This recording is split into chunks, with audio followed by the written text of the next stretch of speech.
very good in front of people. So. That's all right. Picture everybody. I'm crying. I didn't say that. Okay. Hey, I'm Scott. All right. Today I'm grateful. I was born in 1979. A family that had no spiritual background for the last few generations. My family's first attempt to find faith was around 1986.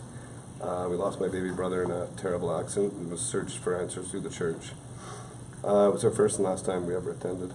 My family was badly torn apart for years, and we eventually got to the point where it was just easier not to talk about him.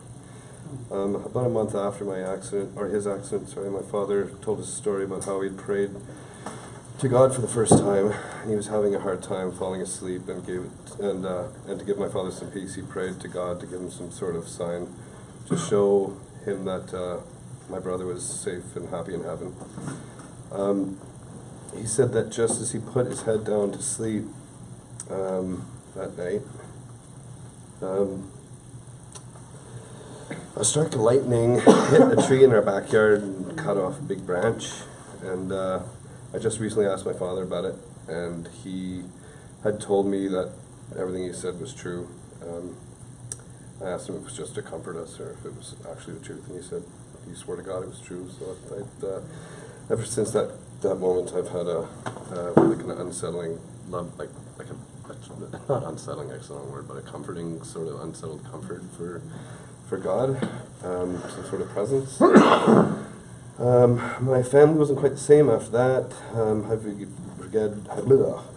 began to feel that maybe the wrong son was taken that day, and that the least I could do was live up to him. Never really felt like I could. I began to distance from the family and moved out, feeling angry. This is way too low. Feeling angry and somewhat abandoned. I began to travel and party quite a bit. I suppressed my emotions, but I never really felt comfortable enough to express them to anybody. This combination eventually led to addiction, and after many years found myself completely out of control and eventually hospitalized a few times. After losing everything but before I lost my son, I checked myself into a treatment center, which happened to be a Christian one. I've been there for about 50 days, and since the first day I was there, I was listening to the Word of God at the beginning. And at the beginning, I actually thought it was more about the seclusion in the house that was pulling me through it. But now I realized from deep inside that it's actually much, much more than that. The other day, when I asked my father about the story about my brother and the tree, he said to my mom, he said, Tell him the story about last year. You have to tell him the story now, Louise. That's my mom's name. So my mother got on the phone, but she was too upset to tell me.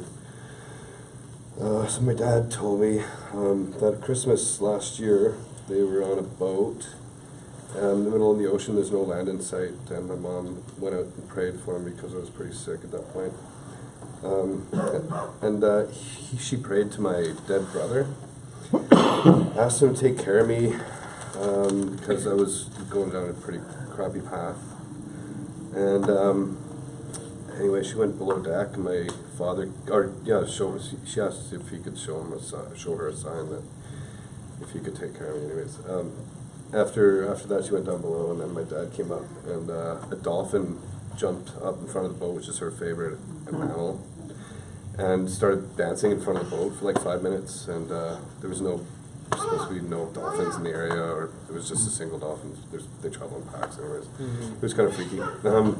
Anyways, that story kind of solidified my already blooming belief that both my brother and Jesus are alive in my heart, and that showing me the beautiful light at the end of the tunnel. Today I would be honored if God and my family and my peers could bear witness to my renewed life.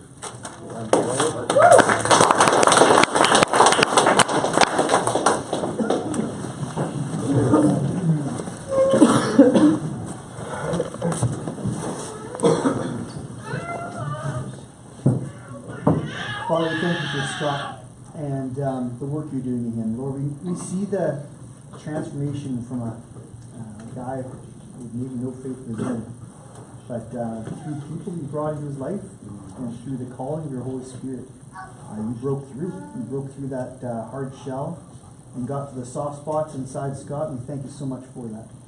Lord, I pray blessing on his life, that today would be the beginning of a new journey. He would truly be a new creation. That he would feel that, he would know that to the core of his soul, that he would know that he's not the same man that walking out of here as he was that walked in. Bless him and bless the people that he meets through him. Lord, I pray that your blessings on him just overflow to the point of splashing on everybody else. We pray this in Jesus' name. Amen. Oh my God. He's running out of water. Yeah. Not out here. Yeah, exactly. Okay, Scott, I got 3 questions for you. Have you accepted Jesus as your Lord and Savior? Do you believe that Jesus was the Son of God? Do you believe that Jesus died for your sins and was brought back to life? Upon your good confession of faith, I now baptize you in the name of the Father, Son, and Holy Spirit.